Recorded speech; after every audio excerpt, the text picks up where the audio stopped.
So I decided to do my Dash project on my study abroad experience from last semester. I studied in London and have a whole bunch of good memories right before we got sent home because of coronavirus that I turned out great to map out through Dash. So without more of an intro, I would love to show you it.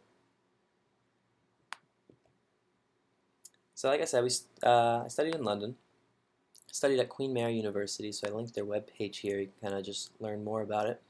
And I actually studied with our HTA David. He also studied at Queen Mary, at least. Saw him quite a bit.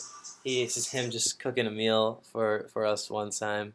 Um, but yeah, I linked the course webpage so you can actually link right from David's text as the HTA, get a quick intro of him.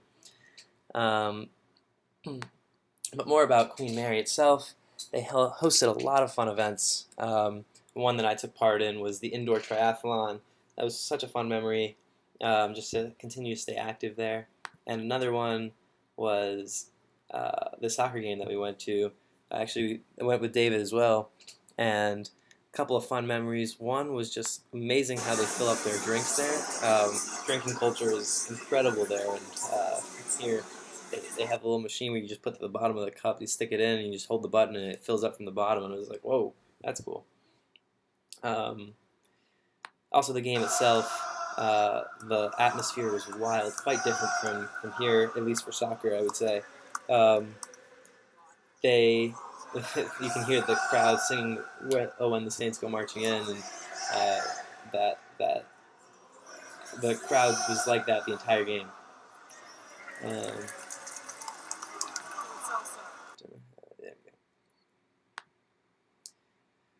So anyway, I made a whole bunch of friends out in London. Here's just a few. There's David and me, and then our friend of Mog, Hans, and Blake. And this is actually our last day in London. Um, all at the top, basically looking down on the city, and quite bittersweet moment there where we're all saying goodbye. Also went with my roommate Billy and Hans, who's on the last photo. Um, and this is us. They went to UCL, so we were right next to each other. This is a fun little video, a little memory of us in Camden Market, which I've linked here, just because it's quite a. If you've ever been in Boston or in New York and you've seen like some of the markets there, it's basically the London version of that, and it was uh, really cool. So if you're ever there, and honestly, the part of this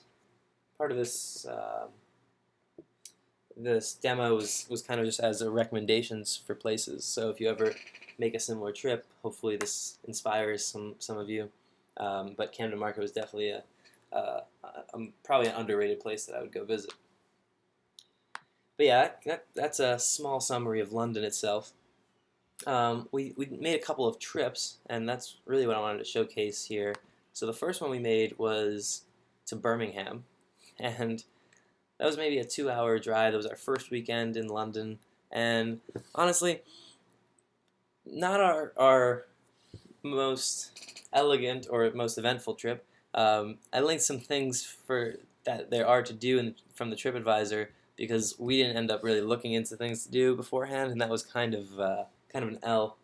Um, Although to be fair, there wasn't too many fun things available at the time, and as you can see from the TripAdvisor, there's it was maybe not the most recommended place to explore, but we had a good time. We met some people. We stayed at an Airbnb, and we made some good friends just for the weekend.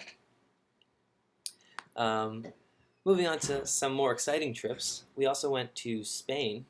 Flew from London to Barcelona maybe a month later, and this was a quite the trip, and it was all centered around Antoni Gaudi, who basically is the architect, a famous architect around who built all the all the cool sculpture, I don't know, the cool architecture in Spain.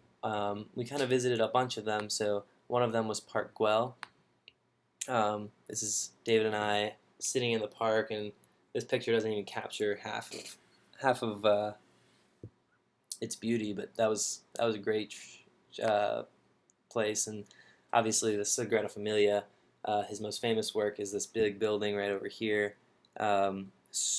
I think it's the tallest building in Spain. This is us from the inside, and it's just breathtaking. Like you pictures don't describe it. So if you're ever in Spain, it's a must see.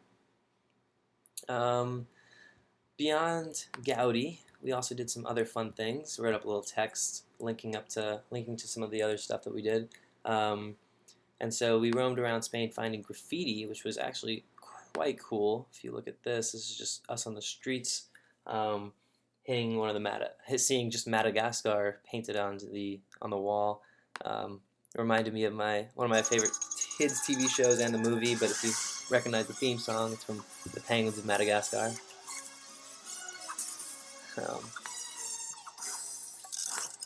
Figured I'd link that audio.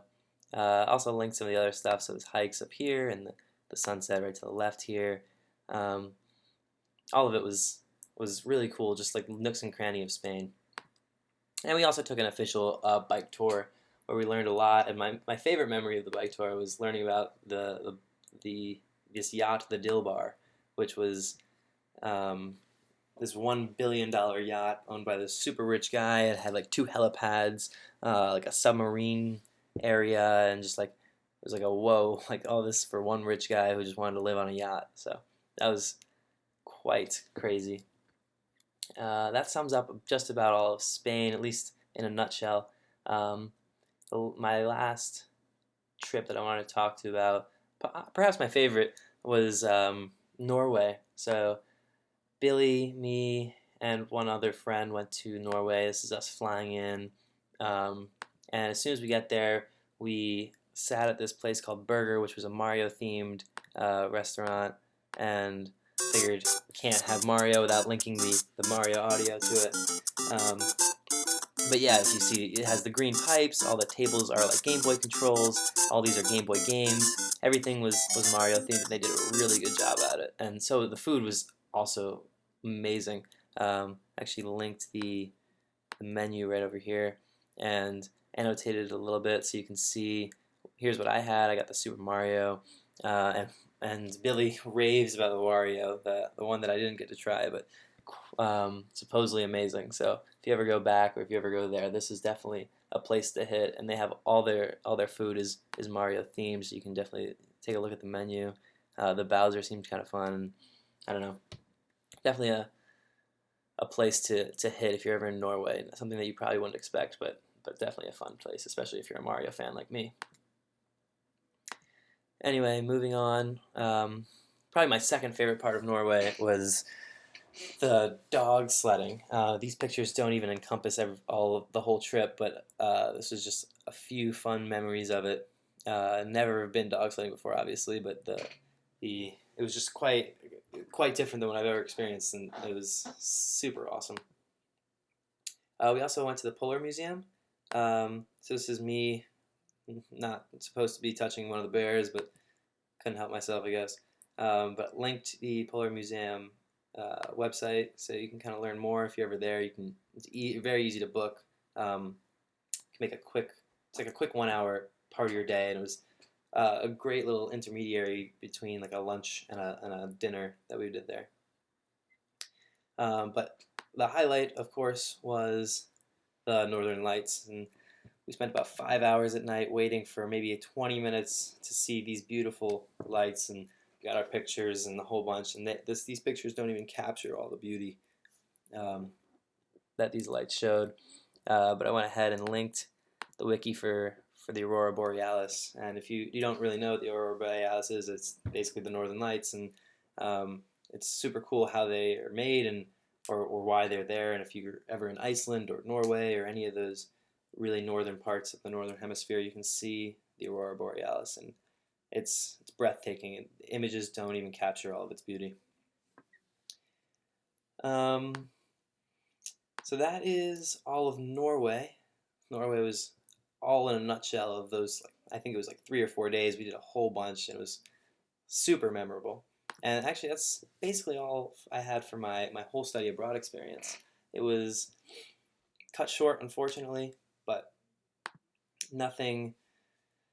Wouldn't redo it for the world. I had a great time.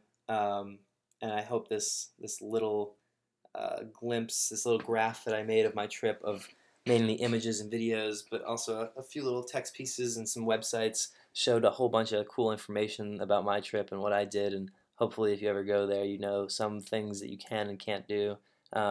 As for doing this in Dash, I thought it was a very cool experience, um, especially because it was made by people at Brown. It was a little frustrating at times because although this is a hypermedia program, it seems like it's a little bit more designed for text, and my project was a little bit more image based. But that being said, I was able to, I think, showcase the images pretty well, have a fair mix of videos, images, some text to go along with it, and some annotations of those texts, and a whole bunch of links between websites and images, and kind of set up a trail of presentations throughout my little graph here. So I hope you enjoyed it. I really loved my study abroad experience, and this was a super cool and fun way to reflect on it. So yeah, I would love any feedback or anything that you feel. You can always text me or just let me know what you think of the video. But yeah, thanks for watching, and that's about it.